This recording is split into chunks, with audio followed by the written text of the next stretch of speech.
Hello everyone, তো আজ আমি শেয়ার করবো তোমাদের সাথে এই মেকআপ লুকটা।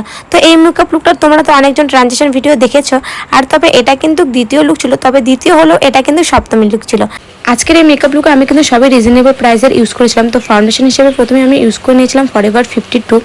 এরপর হাইলাইট করার জন্য যেটা নিয়ে নিয়েছিলাম সেটা হচ্ছে সুইস বিউটির একটা কনসিলার, খুবই ভালো রিজনেবলের মধ্যে। তারপর আমি ব্লাশার হিসেবে ইউজ করে নিয়েছিলাম ইনসাইড কসমেটিক, মানে এটা তো বলাই যায় না, মাত্র 99 টাকা এত সুন্দর ব্লাশার। তারপর এই দেখো ভিডিওর মাঝে আমি একটু আচার কিনেছিলাম, আমার আচার খুব খুব ভালো লাগে, তো আমি একবারটি আচার নিয়ে আসছিলাম যে ভিডিও বানাবো আর খাবার, আমি সেটাই করছিলাম।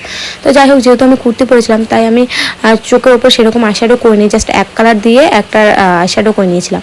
তো এরপর কাজল হিসেবে আমি ইউজ করে নিয়েছিলাম ফেসেস ক্যানাডা, এই কাজলটা বেস্ট। তো এরপর সুগারের প্যালেটটা ভীষণ ভালো, যেখানে তুমি তিনটা জিনিস একসাথে পাবে, ব্লাশার, কন্ট্রোল এবং হাইলাইটার। তো সেখান থেকে আমি ইউজ করে নিয়েছিলাম হাইলাইটার।